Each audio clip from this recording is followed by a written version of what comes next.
So you've mentioned in the past that some of the things that they're spraying are aluminum. You said mercury, barium, strontium. How has that been measured? How do we know that fact, Dane, those are the particles that they're using for solar radiation management?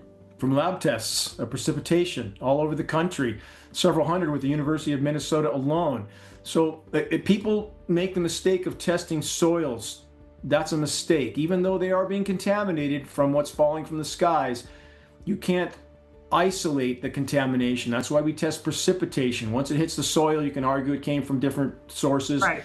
And we're avoiding that. So on the first sampling mission, we started at the Baltimore-Washington International Airport. The University of Maryland has a twin-engine Cessna that is a flying laboratory. It has a sampling nozzle at the front of the plane that collects air samples prior to any contact with the plane or the engines or anything behind. Those samples are then taken through a tube, pass through a filter cassette, and these filters are glass fiber filters that are pretty large pore space filters that do effectively capture ground pollution. So PM 2.5, those particle sizes are 2.5 microns, and they've done a really good job of it. But it's not really the proper equipment to completely evaluate the number of particles that might be smaller than that. And we're talking 10 to 100 times smaller than the PM 2.5 particles. But those do capture some of them. And we flew in an air-controlled zone and basically flew big circles trying to get to altitude, but the control towers wouldn't actually allow us to reach the altitude that we needed. They basically want you to pass through that zone.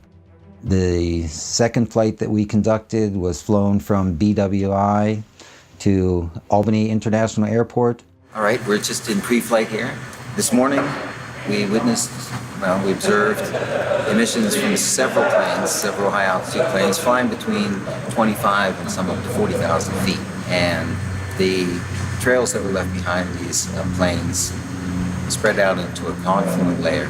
And the low angle of the sun in the morning allowed for us to observe the polarizing effects of those particles using simple polarizing lenses. We could see these obvious patterns that were being laid out in the sky. We were really thankful for the opportunity to be able to get up to altitude, that we could observe these materials and sample that cloud layer. Our intention was to do a point-to-point sampling mission where we could actually reach altitudes, approaching 20,000 feet. Unfortunately, on our flight from BWI to Albany, the layer that we observed was at 27,000 feet, and I think we made it to about 23,000 feet perhaps, and so we were below that confluent layer that we observed. We landed, had lunch, they refueled the plane. We have two blank control samples. One was taken prior to the flight, one was taken after the flight. So we should have, again, two blank samples and actually three samples, one on ascent, one at level flight, and then slight ascent from 17,000 to 21,000, and then change the filter and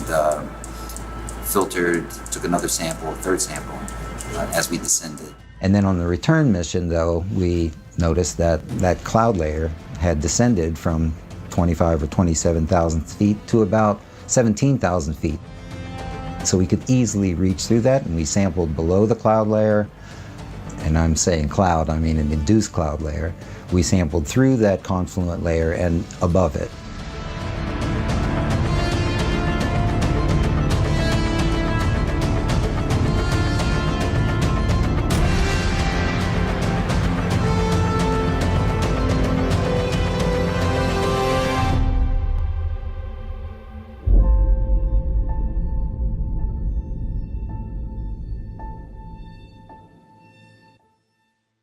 The basic building blocks of climate engineering are to saturate the atmosphere with electrically conductive light scattering particles and polymers, particles like aluminum, barium, strontium, manganese.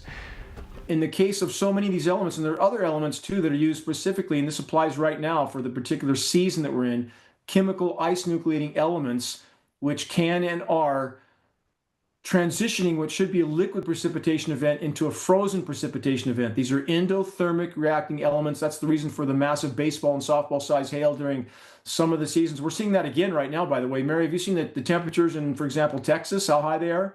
No. 90s? How high are they? 90s? 90? Oh.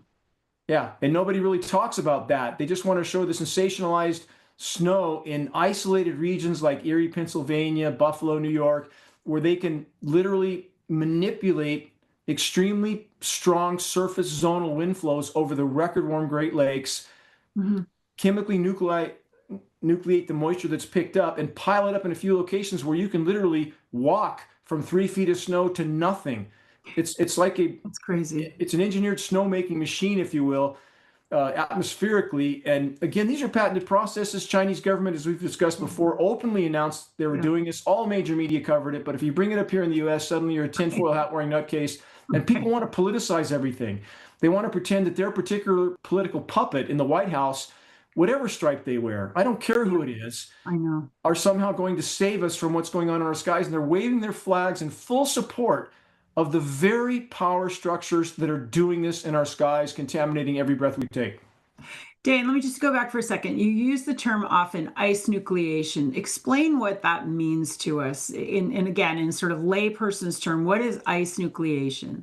When you have a first aid kit that sits on the shelf somewhere in your house at room temperature for 20 years, and you take the ice pack out and you mix those chemicals together, you have ice instantly. And that's exactly what they're doing on an inconceivable scale. These are patented processes. This is hard science. It's not speculation. It's not theory. It's not hypothesis. So again, if your listeners search Chinese scientists, and we've shown this before. Yeah, we've guys used have some Chinese, yeah. Yes. So again, that's exactly what's happening here with the military that is larger, that has more funding. U.S. military has more funding than the next 10 biggest militaries combined. U.S. military has 3 times more aerial tankers, which are used in these operations, than all other militaries in the world combined.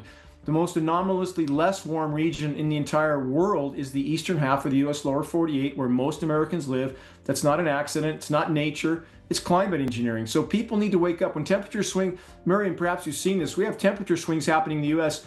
up to 50 degrees in a single day. I don't know if you've seen that, but it's now becoming common. It's not nature. When any moisture moves in overhead, they can chemically nucleate that moisture, create a cold dense layer of air that descends to the surface, drops temperatures radically, but then they rebound right back up as soon as that moisture is gone.